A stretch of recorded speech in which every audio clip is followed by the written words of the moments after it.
Hey, Dan. Rob, how's it going? Good to see it going well. Looks like it's April 2nd already. Yeah, we made it through April Fools. No one even tried. So anyhow, Yeah, certainly excited for our discussion today and just to kind of process some of the thoughts we've been having on the conversations we've been having throughout the years. So excited for the discussion. I think it's surrounding more so kind of challenging the status quo in the era of generative AI. Because right. all too often, we create these systems and these processes, and they're rigid and they work well for maybe 4 to 5 years, and then a new system comes in and it kind of disrupts the old. Well, now with generative AI, everyone's trying to put it in a box and make it work with their traditional kind of metrics, if that makes any sense. So I Yeah, thought I'd start there. yeah. It's like the buggy whip analogy, right? It's like creating a better buggy whip is kind of ridiculous in the time of automobiles. So Exactly. So there's kind of like a few things that I wanted to challenge because I think it's one of those quotes. I don't know if it's Charles Dickens, but it was the best of times, it was the worst of times, right? So Tale we of have Two all Cities. these capabilities um, that take work that used to be done manually, take a lot of time and resources, and we can do it pretty instantaneously now. So we have all these capabilities, but then we have these organizational structures. You have the sales department, you have the marketing department. I mean, and we're kind of trying to, it's a tale of two stories. Are we really disrupting ourselves, or are we more so taking a new little shiny object and trying to put it into our current system that we've developed over the years? Right. I mean, change. Let's face it, change is hard. A lot of people are really uncomfortable the with AI in general, with technology. It's like technology is something someone else does. And since I've been in technology since I was a kid, I'm pretty comfortable with it. But a lot of people are like, you know, is it going to work? What can it do? They only see the end result. They don't see behind the scenes, which leaves a lot of uncertainty, right? If you can't tell that, like I look at it and it's like, oh, well, I get it. I know, it's like, oh, if it doesn't work, I can tweak it and fix it. But they look at it and it's like, if it doesn't work, then we've done the wrong thing, or Right. whatever. And that fear is, that's substantial for business people who have responsibilities. They're like, we're really going to get rid of Janet in marketing and now create all our visuals in Chat GPT or something. It's like, yes, you are. And if you don't, well, then Janet's going to use Chat GPT and you're just going to pay her for being there, which isn't, that's not unreasonable. I mean, Janet, if she's smart and capable, she's still going to come up with better ideas than you would, Mr. Uncreative, administrative type of business person. So Yeah. it's about, Yeah. it's a weird world. It's It is. It is. And you brought up something. Okay, so we have these like traditional departments that we used to kind of dedicate, and every worker had specialized skills. Like so, marketing was great at creating shiny PDFs and documents that could hit the masses, and sales was good at taking that and kind of tinkering with it to make it powerful for the individual engagements. Right. So now I think there's a movement back to the generalist. And what I mean by that is let's talk. Maybe I should kind of set the table. The discussion today is basically about top of funnel, right? Sourcing opportunities in sales, but it could be across multiple different departments and multiple different functions. But I think today it's more kind of associated with how do we create great opportunities and have an awesome top of funnel. And so traditionally speaking, and I don't want to get into too much of the history, but you had these advisory firms, whether it was KPMG, Deloitte, McKinsey, Boston Consulting Group, and these advisory firms would create unbelievable thought leadership. And they had like a team that collaborated. Who knows? They might have had Chat GPT before it, came out, and they were tinkering with that, 5 years before us. But the bottom line is these companies would create great thought leadership geared towards specific functions, specific titles, and forward thinking kind of mindset. So like, how do we disrupt market access in biopharma, or how do we disrupt medical affairs in biopharma? But they would create this content, and then you would have the organizations like I worked for. They would have a marketing department, and they would try to kind of replicate something similar. How do we create great, compelling content that's timely and relevant to forward-thinking topics that can resonate with our audience and develop interest? Okay, what was the downside? Well, number one, you're waiting for that quarterly glossy piece of content. If it comes out quarterly, sometimes it was every 6 months, which was painfully noticeable in sales, because then we would have to create our own kind of stories. And basically, we became tactical marketing, sales did, and marketing became that distribution of every once in a while, a great piece of content that we could potentially leverage to develop interest. The reason why I bring up generalist and specialist is now with ChatGPT and large language models, I truly believe that sales has become more of a generalist mission. All you have to do is create compelling, interesting insights. You can do that nowadays like a McKinsey and Company, but as an individual, you don't need to send an email to marketing to have marketing email you back saying, yeah, the quarterly uh, uh, use case on this function's coming out. It'll be there in a week. You'll love it and you'll be able to develop interest with it. We're not constrained to the confines of organizational structures. So we've all heard this terminology like agile. We are truly in an agile society where now the individual is empowered with all these incredible capabilities, and they're at their disposal. So for, to your point, the creative workers out there, it's incredibly powerful. But if those creative workers are stuck within the confines of the organizational structure that is perhaps like 10 years ago, I think what's happening is people have a lot of great tools and they're unable to use them in an effective, common sense way.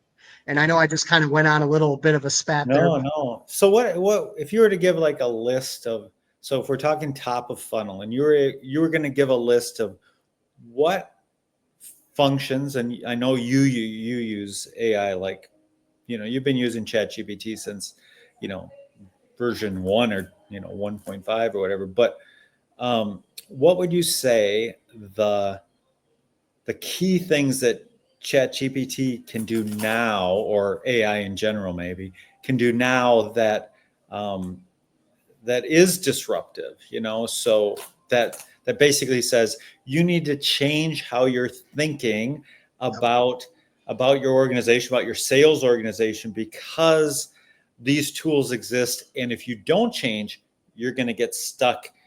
I liked, before we started, you said, that analogy of old wine or new wine and old wineskins. It's like, what's the new wine, and what are the old wineskins that people are clinging to in a way that's going to be detrimental to the forward progress of their organization? Yeah, no, excellent question. I think there's a lot there. So one of the things that comes to mind is, how often do people say keep a journal and keep your ideas, write them down? I never do that. I'm guilty of it, right? So what happens is I'll get these, light bulb moments, and they happen every day. It's almost like a spiritual download where you're like, man, I should really run with this. This makes a ton of sense. It's a different way of looking at something. It's an ideation. It's a concept of how to articulate some value in a different way that might resonate with people. Perhaps the past ways are growing old, or you're just looking for a way to ideate. Well, in the past, when you would ideate, perhaps you kept a journal, perhaps you collaborated, did a whiteboard, right? So you're whiteboarding your ideas with your colleagues or your business partners, and you're trying to translate that into something that's, for lack of a better word, weaponized to develop interest. Okay, so what's different nowadays? Well, with large language models like ChatGPT and domain-specific large language models, the ideation process is almost instantaneous. It's, if you can dream it and articulate it in a way, you can prompt it and execute that content. So your dreams when you're out taking a walk, when you're driving, you're caught in traffic, or you're on a family, like in a basically attending a family event, and you need to get some fresh air, and just kind of vent or whatever. The interesting thing is ideation is instantaneous. I guess that's what I'm getting at. And I think a lot of people nowadays, and this is where it's the worst of times. So it's the best of times, it's the worst of times, but where it's the worst of times is everyone's hiding behind strategic planning. And I know I'm generalizing there. So I mean, I'm even guilty of it. So I'm not saying it to attack, um, people that are trying to get work done, but my mindset's this: you don't need to be perfect. Um, if you're ideating a concept that you want to bring to fruition and make it great, compelling content, it doesn't require the amount of time. And I think a lot of people have been kind of hiding behind events, like traveling to events, putting up their exhibit 201 with their maybe a couple colleagues, and then they hope to heck that someone shows up that's aligned with them potentially helping them. I get a kick out of it because nowadays with hyper personalization, it's so easy to speak directly to an audience in an articulate way. But in the past, we've been kind of sitting in rooms on whiteboards trying to find silver bullet messaging, which, by the way, let's say you do find that silver bullet messaging. How long is it going to work? Right. So it's kind of, I think we're stuck in in almost like an architecture that's not adaptable. And it's more about doing and executing than it is about planning, protecting your reputation, attending a whole bunch of events in Vegas to try to develop interest. I know I'm not kind of connecting the dots all that well there, but I really do think what it boils down to is we have the ability to instantaneously create fascinating, compelling ideas that resonate with a person's title, with their industry, and with a problem they have or a goal they're looking to achieve without spending hours and hours of manpower and collaborative efforts that really yield basically the same results but less frequently. Yeah. So yeah, I'm thinking, and part of that is, so I'm trying to process this, but it seems like there's because we're able to shorten the cycle, there's a possibility to do, a lot more experimentation. Like 5 years ago, maybe 5 to 8 years ago, A/B testing was a big thing. It's still a big thing, but it kind of came on the scene somewhere in that time frame. And this idea was, we'll let the data decide what's useful or what's effective. And now we're able to create, you create a lot of, like I see your LinkedIn, and you're creating more than one post a day on some days. And that post is very specific. It's specific to an audience. It's beautiful. It's well thought out. You don't have to worry about, you're not, you don't need a proofreader to read it because it's being generated accurately. And what you're providing is I'm guessing, is some sort of structure, touch on these points, try to drive this point home, and then create me an image. And you're providing this direction. So basically you have an assistant, and the assistant is called ChatGPT or some tool, our tool maybe.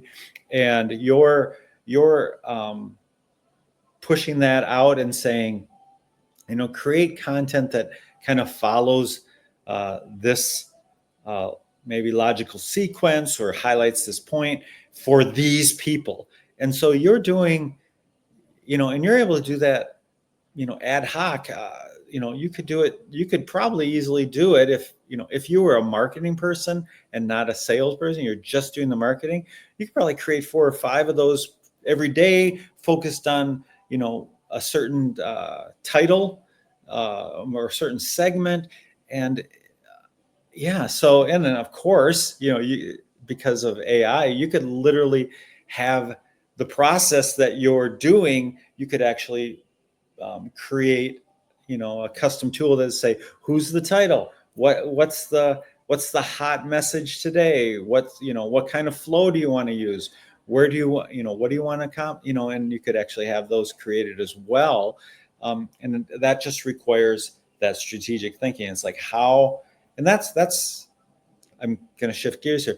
That's where the problem lies. People they're only saying, how do I plug this tool into my process? And I think what you're saying is we need to consider a whole new way of thinking about how we communicate, how we execute projects. Because there is so much, I write applications. I actually literally wrote an application yesterday that does an assessment. And it's, I kind of put together a bunch of things, but it's an assessment of strengths. It's called, what is it called? Empower Strengths Assessment. So it looks at your strengths, looks at those areas that you're not very strong at, and it identifies how AI, and just thinking through, it identifies how to, basically, how can I do my job better? Right. And it actually does the whole assessment, and it uses it's got some really cool features built into it, and it's just in its infancy, but it's super powerful, and it can help people say, how do I incorporate AI into what I'm doing? So if anyone's interested, they should message me and I'll send them out a link. But it's very, people need to rethink. Yeah. It's like, I agree 100% that we're in a new era of ideation. We're in a new area of execution. I can create, have you heard this term vibe coding? Have you heard that? I haven't. No, I haven't. So vibe coding is basically it's someone like me who has you can be kind of broad range right now, but basically I go into a development tool and I say, I want to create this application. It needs to have these features. It needs to work like this. So it does require some understanding of how applications are built, but I don't do any literal coding. I just tell it what to do and it literally creates it. I run it. If it's got an error, I just throw the error into the tool. It looks at the error and says, oh, it looks like, and Yeah, that's incredible. It's incredible. So now what happens is any company can have a custom application to address a specific need. Say they gather information from plumbers. I'm just riffing here, but their plumbers need to know, how many, whatever data they want to gather. They can literally create a quick tool that will gather that data and shove it into whatever structure they want and provide any sort of feedback they want.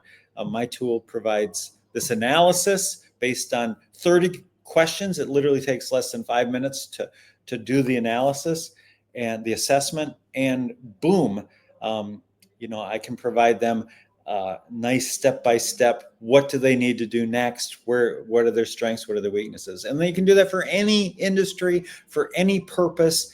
And these are the kinds of things that we can create. So what people never thought about doing because they were too difficult, now they can do, now they can come to someone like me, and for somewhere between $500 and $1,000, they can have a custom application that does the exact thing that they want to do. And it's like, we live in a brave new world. And I agree. People are stuck in their legacy thinking, and they need to, that's one of the things that, hopefully we accomplish with this podcast, is that people begin to question their assumptions about how things need to be done, and, if you're a process person, you're screwed because the process is disappearing.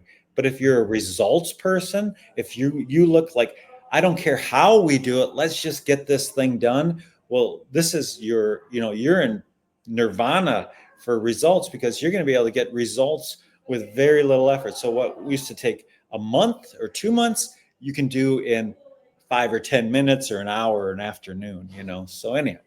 Yeah, no, I think you're onto something there. I mean, basically, there's generally accepted truths as I don't know if you want to call it a doctrine or a process or whatever.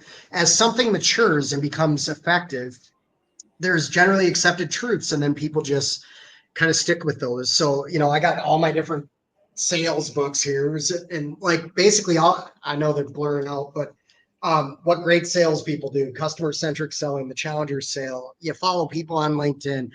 It's constantly changing. The target's constantly changing, right?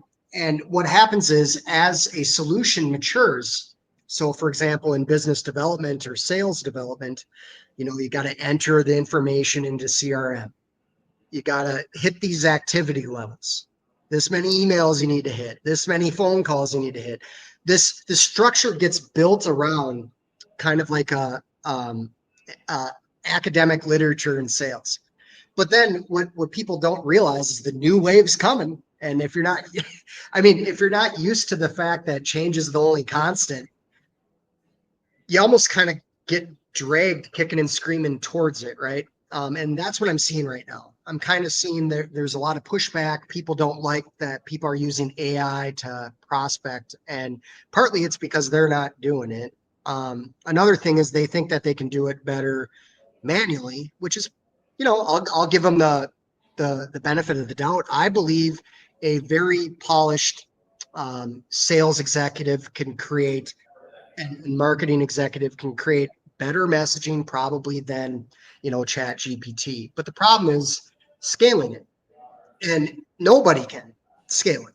So I don't care how good you're at creating that silver bullet messaging, no one can scale it, and no one can scale it with hyper personalization better than large language models like chat gpt. So Can yeah, I interrupt a sec? So yeah, so this is something people don't, I have someone close to me, my brother. He is a anti-AI guy, and he's changing slowly. But he sees it from, oh, I asked it this question and it got it wrong. And it's like, I remember Google in the early days. You'd like, right, how right. old am I? It doesn't know who you are. That, So people they didn't know the questions that you can ask it and the questions you can't ask it. And it took us a long time to literally learn how to query Google properly, right? Remember those days? It was like, oh yeah, if I add this and this, then I'm going to get a good answer. And ChatGPT is the same way. But even beyond that, so there are marketers that I really enjoy. I can actually I can actually take all the emails I got from those marketers. I can dump them into ChatGPT and say, create a marketing message using this style. And yeah, the yeah, more, yeah, the more yeah. that more messages I dump in there, the more accurate it's going to replicate that style. So, the goal, if we say, well, here's in my field, coding. Elon Musk said this. A lot of people have said this. By the end of this year, 2025, the AI will be better at coding than any coder in the world. So, it's Yep, already way faster, but it makes right. mistakes, and I'm fixing things all the time. But and that's not just true for coding. That's eventually going to be, you'll get a robot plumber in the next 5 years that's better than any plumber on the market. I mean, and Android robots are they're being created now. They're trying to Right. mass produce them. They're going to drop in price like you can't believe. And Jim the plumber, who's now 50 years old and wants to sit on a beach somewhere, he's going to spend the $10,000-$15,000 on a robot that's going to go out and do his plumbing for him. And that is not far down. I bet in 5 years, he's going to be able to afford a robot that can do plumbing better than he can, And so that's the world we're coming into. And I don't think people realize how quickly this is coming. And for one reason, AI is very good at creating systems that do things. And so you set a robot next to a pipe and say, and give it download a PDF on plumbing, and that thing can it can look at the pipe, it can analyze the pipe, it knows all the tools and the methodologies, it can pick up things and it can do things. That's going to change a lot of fields, and then there's a whole big, well, what are people going to do? And that's a great question. And that's an important question. But I'll tell you what, I mean, there's a lot of ways to address these changes, but one way probably not to address it is to stick your head in the sand and pretend like it's not happening. I get it. I get it. So if you spent all your time in your career training people how to message properly, talk about demoralizing. So like I'm looking at it as, okay, there's so many generals, and these generals are teaching the soldiers what to do with this weaponry. And I'm just going, the general can now be a producer. They don't need to be. I really do think that if you look at it, the effectiveness, I can, if you can read a message and it seems as though it's AI generated, it's like, well, Rob didn't take the time to type that, so I'm not going to pay attention. I can kind of see that at first. I can relate to a lot of these people, but what I can't relate, if it's timely and relevant, if it addresses a problem or achieves a goal, and it's related to their title and related to their industry. I don't care if it's machine. I don't even care if it's machine read. Maybe he'll have one day something that machine reads it and says, hey, this is potentially a vendor to look at or something. Right. I guess what I'm saying is I'm really kind of at a point, there's almost a crossroads happening where people are using kind of chat GPT and large language models as a consumer, which is, like you mentioned earlier, asking questions. And then there's the producer. And what we're talking about is producing value. So how do you produce value at scale? There's no better way to produce value at scale other than hiring 10 people to do similar things and train all 10 of those people to do them well, and then hope that they stick around. There's no better way to do it than artificial intelligence or large language models or advanced analytics. Another thing that I think is really interesting is, okay, so you get a AI generated message and you go, well, that's not as good as me. I don't care. Like I'm looking to build an audience of people that once they get something timely and relevant and compelling that resonates with them, they're like, thanks for sending or tell me more, or I'm interested, or, perhaps in June I'll talk about it. Right. But the people that are correcting my messaging that's done by ChatGPT, I have a warning for those individuals. If you're thinking that you're spending your time wisely while you're correcting my machine generated message, I sent out 900 additional ones to ideal prospects. So good luck, and I kind of like taking on a challenge and starting a little bit of a fight and that's one to have. If you're in sales and you're correcting sales prospecting messages that are being sent to you, we're sending out thousands to audience members that have the same title as you, but appreciate compelling, timely insights. And I think that's a big forewarning for those individuals. I really do. Yeah, and we both use the same tool, the tool we created, and we're learning, and that's another thing. It's like, I mean, I think we're way ahead of the curve for one simple reason, is that we said, I'm going to learn how to use this technology. Here's something, I'm 63 years old. Hard to say. I'm 63 years old. And 2 years ago, I learned a new programming language. I picked up a few programming languages. I said, you know what? AI is all centered around, a lot of stuff is centered around a language called Python. And I decided to learn it because I didn't want to fall behind. I'm not ready to, hang up my keyboard. I want to be relevant well into, the 2020s, anyhow. So I learned how to do it. And I really believe that sort of mindset, it's like, you can try to hold back the flood of AI. There's a couple options, and I'm not convinced that it's going to end well, but while it's going, it's like, I'm going to make sure I want to be a person that maybe can steer AI to the good. Yeah, like a Like, steward. Yeah. yeah. I mean, we all have an obligation. There's all kinds of things in the world that can go south. I mean, whether it's voting or whether it's getting involved in important discussions or Yeah. technology. You can either say, oh, there's nothing I can do about it, which is stupid, because of course there's something you can do. You might not be able to change the world, but maybe you can change your neighbor, your family. You can create a protection around them. And I think people need to be wise about how they approach things they don't like. You can't just say, oh, I don't like it, it's evil, it's going to ruin the world, so don't talk to me about it. It's like, Yeah. well, do what you can, and I'm not saying everyone's suited for it. Well, you Anyhow, got to take the good with the bad. You bring up a good point. I mean, in anything, right? So there's going to be good and bad in anything. And yeah, right.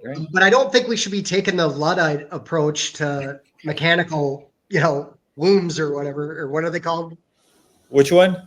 The Luddites, they used to smash the mechanical, what was it that Turks? like the rugs? What were they called? Wombs or looms? Looms? Mechanical looms. I think I Looms, basically, yeah, looms, yeah, the yeah, weavers yeah. I things. don't know why I keep saying wombs. That sounds stupid. But anyway, Like uh, mechanical wombs, I think, yeah, is yeah, that the yeah. Matrix? Hopefully that's not the future too. No. But yeah, so you got a group of people that, hey, I get it. If you don't like technology, that's okay, but don't come over and, destroy it. Right. Right. And I'm kind of the mindset, and basically I guess I kind of botched this story, but really what it is, that group, the Luddites, they saw that, hey, we're going to automate, the creation of things. And that puts me out of a job. It's a threat. And so what do? They, attack those technological advancements. Okay, so I'm seeing a lot of Luddite type behavior with AI, and I get it. Like, holy buckets, if Rob's sending out 2,000 hyper personalized messages that are all spot on, it's going to be like a threat. But Dan, you can too. And instead of looking at my approach and saying, hey, I can do a better job by spending 15 minutes on one message and crafting it perfectly. Yeah, but you can't do that 900 times in a day. There's not one person that can do that. And so I think we're at a crossroads. I think we're at like a pivotal point, and everyone says a transformational point. The transformation or the reinvention, the reimagination. We've heard these terms over and over again throughout the years, but I truly believe we're at that point where now, you don't need to have the domain expertise per se to be effective and drive outcomes. You want to have subject matter experts on your team, but you certainly don't want them creating content. You want them engaging on cross-functional stakeholder discussions to get your solutions in the marketplace. So I view it as you have a huge underdog advantage. It used to be the big, three with McKinsey and I keep saying these advisory firms, who cares? But bottom line is it used to be a huge advantage to be creating thought leadership content and resonating with an audience and building an audience. And there was only, so many companies that could do it effectively because they needed the top talent, the expertise, they needed the ability to replicate it on a regular cadence. Now none of that matters. Right. Little, Yeah. little old Rob, In my little field, old Rob sitting out looking at the lake on his laptop can create thought leadership content, which basically is an underdog technology. And if you, and I know you're about to say something, but I want to just hammer this home. This is for the underdogs. This is for the people with less resources.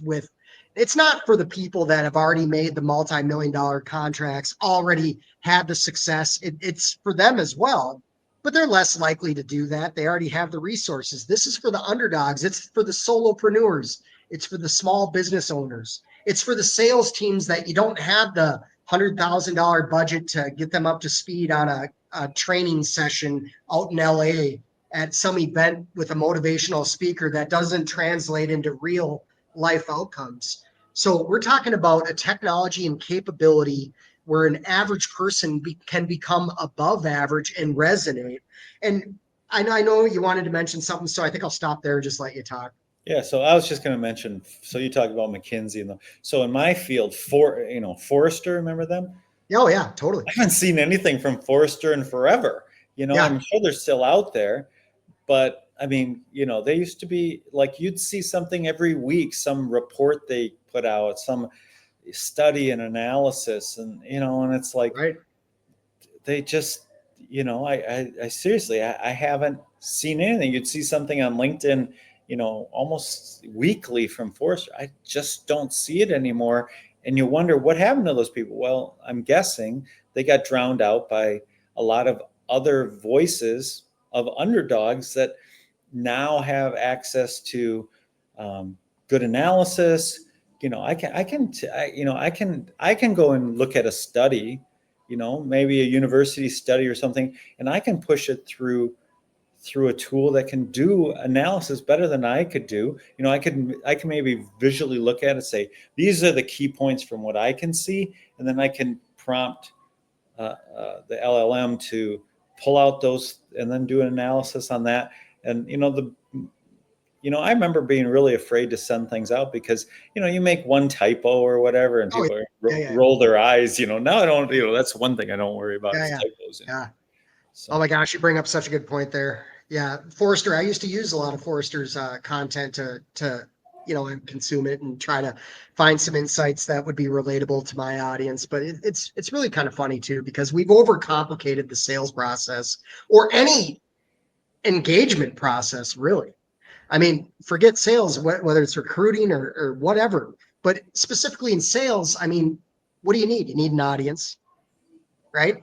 And so back in the day, how did that work? Well, you have to travel. So you get in the car, drive over, you got the new automated soda machine, or I don't know what you want to call it. But you got some, something in the back of your trunk, you show it to the business, they say no, you go off to the next business. And you Right. And you're travel. glad you're not driving a horse and buggy. Right, right. But the bottom line is you need an audience, right? So in the past you had to travel, you had to be at the events where all the people would be, kind of like the red carpet arrival of the gurus in your industry. And then that way, by almost kind of osmosis or something, you're going to get some business deals out of it because it's like, hey, there's Rob McElroy. He talks about sales development. He's at this BANT conference talking about budget, authority, need, and whatever the heck the T stands for. And what I'm saying is all of that stuff is, I think it was timeline, but all of that, like it can be disrupted by you. All you have to do is continually build an audience. I don't care if it's 15,000 or 500 people. If you're continually building it and it's people you can help, that's a prerequisite, right?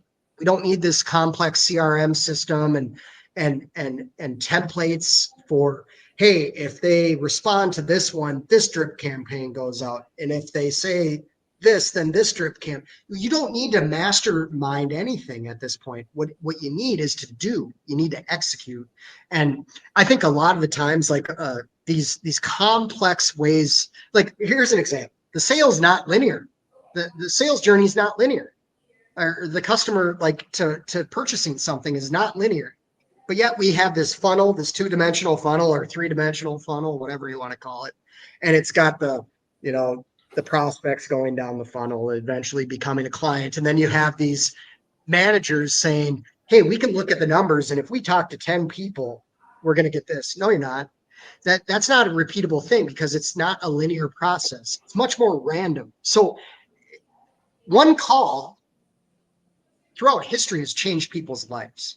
Right. Whether you want to talk about McDonald's or whatever, but one call can change people's lives. And it's much more random and much more, I would say, spiritual than it is planned out and executed against a plan. It's more so, hey, this person was interested in talking with me.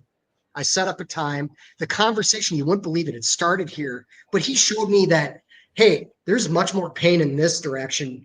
And if you put some effort in this direction, you're going to be able to scale a solution and sell it across all my peers. Like you're going to capitalize in the market.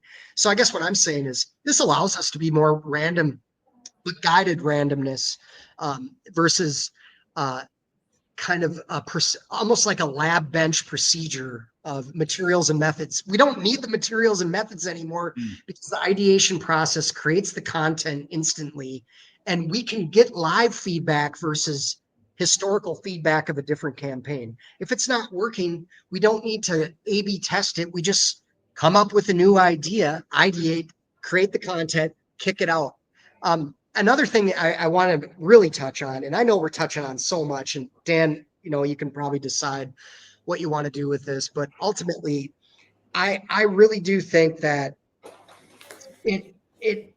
it's more so about action nowadays than it is about planning. And what does AI allow you to do? It allows you to quickly plan, take action against that quick planning, and execute. And one more thing, typical sales guy saying one more thing.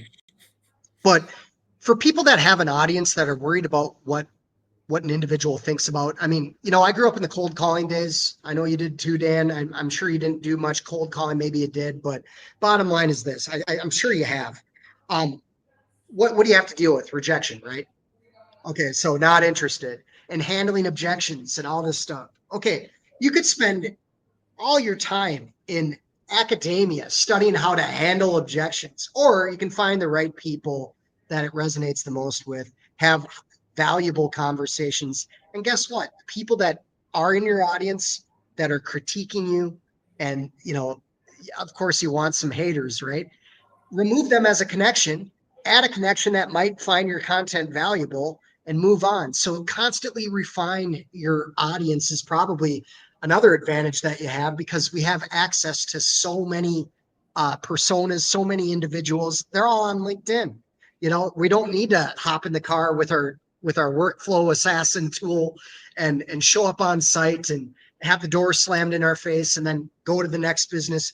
It's all online. That's the great thing about this. So you connect with the right people each week. You build your audience incrementally each week. It doesn't need to be your post goes viral and all of a sudden you have 20,000 followers. It's the right people in your audience creating content, kicking and distribute that content out, and developing interest and having conversations with people that are interested in that content. It's so simple. We've overcomplicated the sales process. All you need is an audience. You need to get compelling insights to that audience, have conversations with those people that are interested, and refine that process over and over and over again. And I know I'm probably preaching to the choir, but yeah. No. So I have a good question. I think it's a good question. So you talked about the audience, and there's an aspect of it that audience size becomes an issue. So, our tool is a kind of a general tool, and it has a huge audience, the Workflow Assassin. Other people are very small. I know in the biopharma space, that's a little more a smaller audience, I think. But even there, and you've done a great job, by the way, from all I can tell, in establishing yourself as an expert in that audience, and that's a factor of its size, right? If it was a size as big as all sales directors on the planet, for you to be an expert in that field, there'd just be a lot more competition, obviously.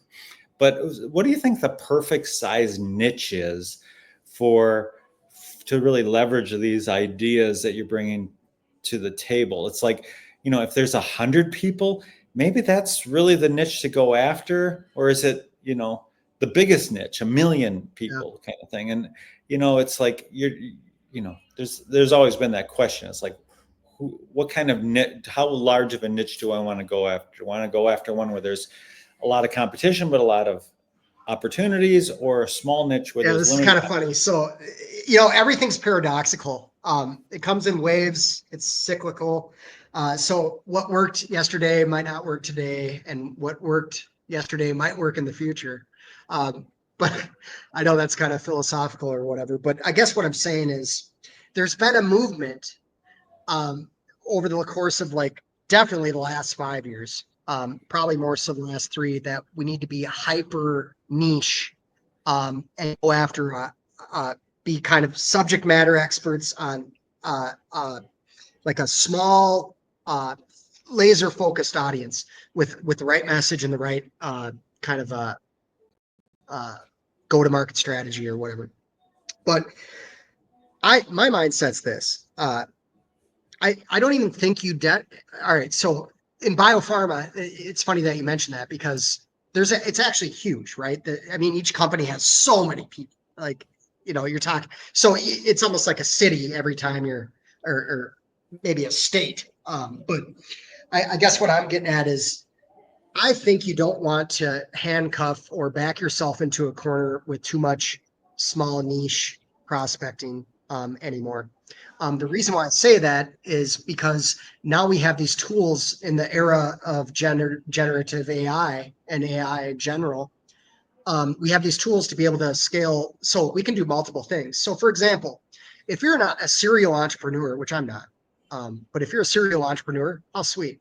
So you can do 6 different things. You can create content for 6 different industries, and have it be specific within, um, 7 different personas with each of those industries, right? I guess what I'm getting at is this: there was a movement recently to go niche, and I don't think that's as valuable as it used to be.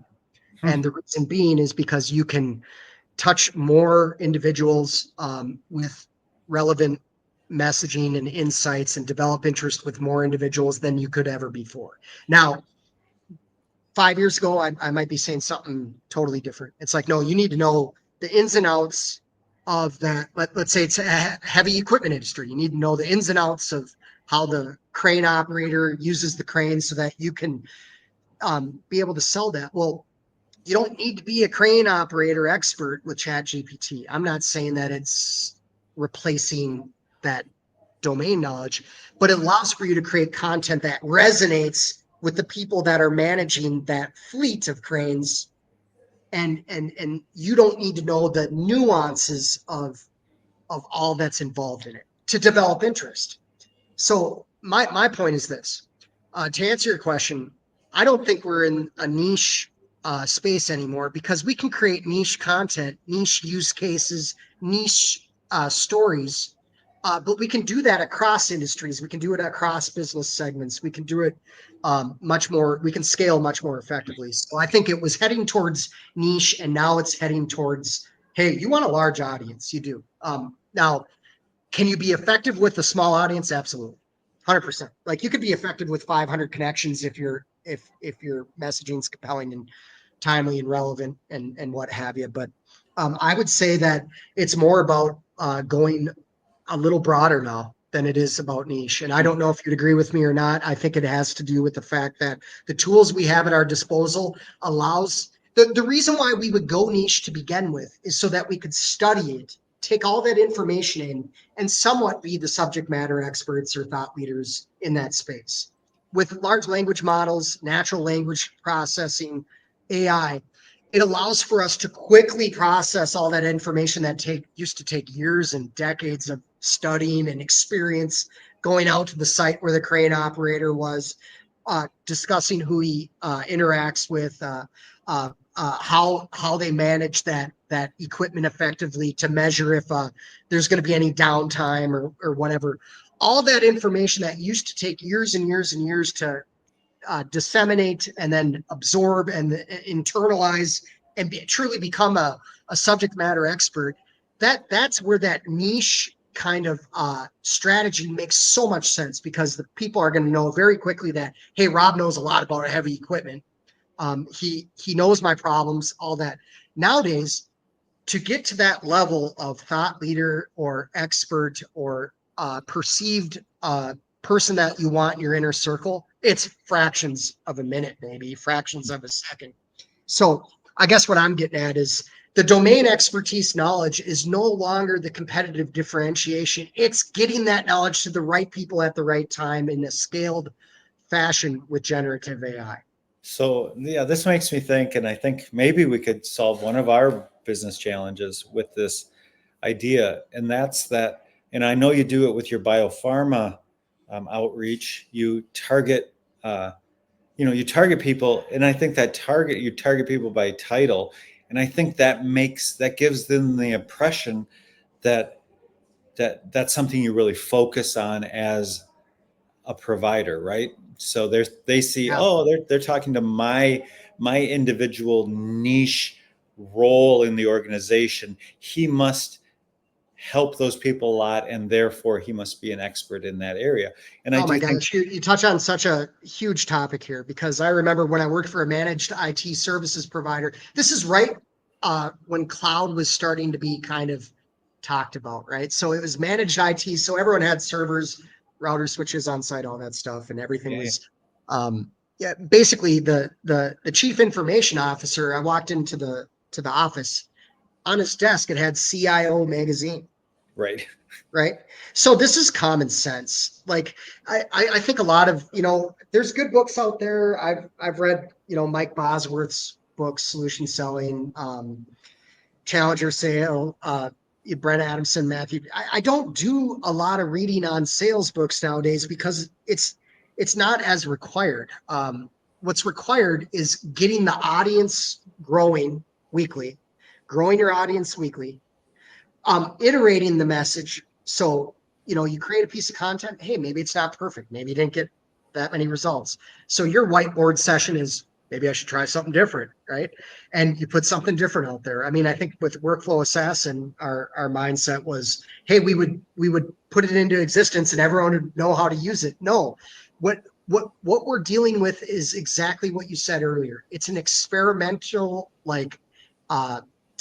innovation hub going on for each individual. Each individual has access to so much capability now that they're tinkering and experimenting. And what we're saying is, hey, while you tinker and experiment, you might as well make some money off the tinkering and experimenting and put it into the Workflow Assassin and have it drive at scale what you're experimenting with. And we know everything evolves. So I just kind of view it as there's no need to experiment without execution anymore, and then iterate. It doesn't. Maybe you're version one of creating your thought leadership content. Maybe you're in plastic injection molding, and you just got out of college and you're in sales, and so you want to talk about addressing issues with people that are on the manufacturing floor of plastic injection molding plants or whatever. Okay, so why not create your own content? They can view, hey, Dan Wagner talks about plastic injection molding and the problems that they're addressing at the shop floor level or whatever with resource management.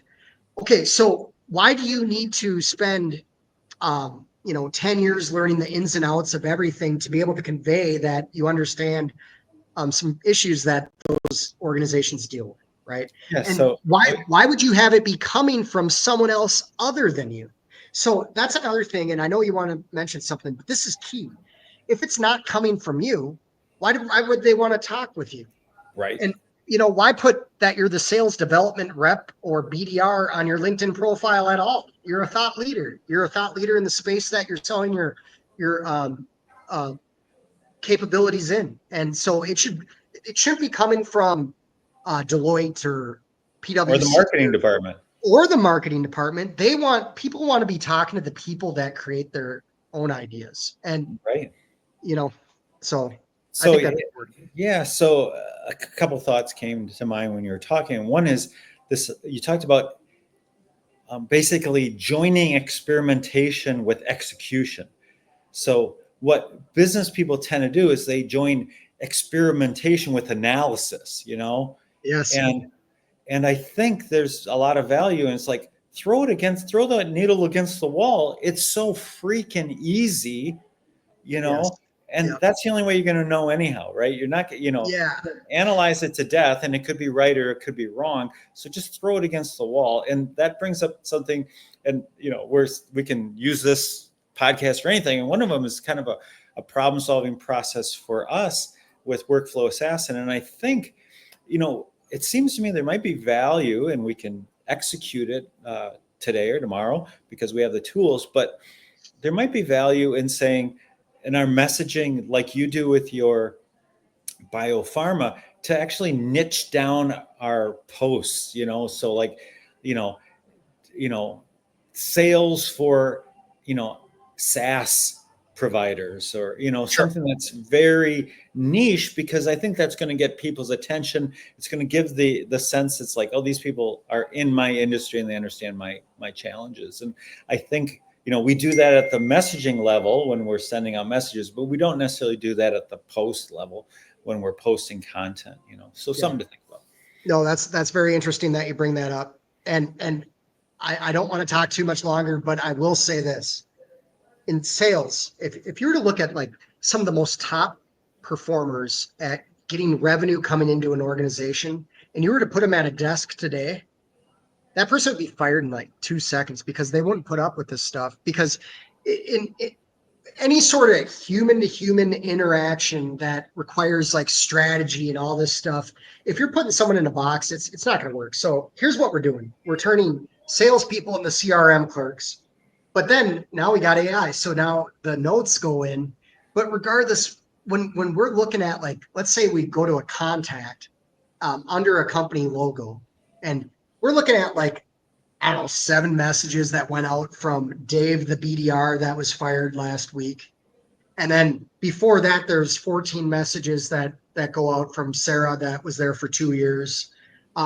It's great that we collected all this data, but at the end of the day, the data is on the customer side. Like, it's right in front of our face. It's on their LinkedIn profile. It's what hyper personalizes our messaging with Workflow Assassin. So now we're, to your point, analysis is the problem. Because we can pivot quicker than ever before. So if something's not working and we're not liking it, shut it off. We don't need to be stuck in it. We didn't take a ton of investment. We don't have a ton of people on it, that sort of thing. So we're able to pivot really quickly. But we don't need to measure the old KPIs that got us lack of results. And I guess what I'm saying is every organization has that. Hey, that's John. Leave him alone. He brings in $15 million a year, right? Oh yeah, but doesn't John do that? No, John doesn't do that. Like, John brings in the majority of revenue. We just let John do what he does, but you're going to do it, right? You're going to go into your CRM. You're going to enter the notes, that sort of thing. So the leave John alone mentality is kind of like where we're at now. It's hire great people, let them experiment and execute immediately. And if they fail, pivot, help them pivot and lift them up and support them. Don't put them into, hey, how many times did they click on this document? This isn't operations in the sense of like making widgets. So like I said earlier on, the sales journey is not linear. The customer purchasing journey is not linear. It's much more random. Put yourself into a position where that randomness, where the stars can align, versus following a predetermined plan that John doesn't have to do because he's so successful at not doing it. So you'd say speed of action is the key to success. Absolutely. So, and not analysis, which we have the term analysis paralysis for a reason, right? But yeah, so I get the question. Hey, hang on a second. I get this question all the time. This is a huge point. So when you send out all these messages with Workflow Assassin, like, how many interested people did you get per 100 messages? I'm like, dude, I don't even think about any of that. Like, what are you talking about? Here's the thing. That's not important. What's important is the ones that you did set up a discussion with. Were they going to next steps? Were they progressing? Is there interest? I'm not interested in hypotheticals. So if I send out 500 messages today, that's going to give me 20 appointments. First off, I might not even want 20 appointments. Maybe I want 4. Maybe I want to live my life, ride the motorcycle, go fishing, get out in the nature and enjoy life more. Maybe I don't want 20 appointments. So I'm going to be picky and choosy as to how I'm going to get quality opportunities. But I'm not going to report against what was done in a CRM. I'm going to report on actual calls that were had this week. And if there weren't, actual calls that were had this month, right? That are moving to, I think all too often what happens is we put a ton of requirements on the sales organizations to report effectively. And the more they're reporting, and I don't even care if it's automated, the more they see emails about reporting, the more they see the KPIs, the new KPI that was added that's going to result in success, the less they're able to sell, the less they're able to engage with actual people. Let's get away from analysis. Let's transform that into action, and let's pivot and iterate quickly. Yeah. So we're coming up on, or actually just bypassed an hour. But what I think is like this last week we had a call, and it was a customer, and it was really interesting. So it goes back to this idea of how many. In fact, they asked that question: how many responses do you get per week, or what? How many meetings do you set up a week? And your response was what you just said. Now it's like I don't really look at that. It's not the most important piece, because the reality is they could be like them. They really had, it was unrealistic. They came to the meeting with some other agenda other than seeing if this is the right solution to their problem. That happens all the time. We call them tire kickers or whatever. They're just trying to see what's out there. They're trying to test, did we make a good decision when we went with this tool? And because they actually said in the meeting, if you recall, they said, I spent all this time learning this tool. I'm not going to learn. I don't want to learn a new tool, and it's like, speaking of the tool that they had signed up for. And it's like, so they had no interest in buying. They were just trying to validate their decision. And the sad thing was, I don't think they validated the decision, and they didn't switch either, which is. But it goes above that. It rises above even further. And what I'm saying is, okay, so Dan, you asked me, how did the program go for you last week, right? I'm not going to tell you we sent out 4,200 messages. Of those 4,200, this percent, I don't even care about that. I'm going to say, yeah, I talked to Steve at ABC Company. Steve's interested, and here's why. What they've been doing is they've been having sales training for their SDRs. Their SDRs are leaving here and there. They're unable to kind of maintain their workforce, their talent in that space. So it's constantly evolving and changing. They have new SDRs coming in and out of the door because it's a high turnover situation, and they're doing everything for the most part manually on LinkedIn. They're spending a lot of time crafting that perfect message. Okay, so that's an update. That's a report. When you do an Intel report, you don't talk about all the stuff that doesn't matter.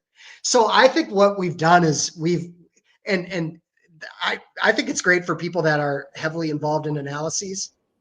It's a great way to get paid a lot of money for not doing anything at all. I know it sounds bad, but ultimately speaking, what are you reporting on? You're reporting on actuals versus like hypotheticals. What are you analyzing on? You're analyzing actuals versus hypotheticals, right?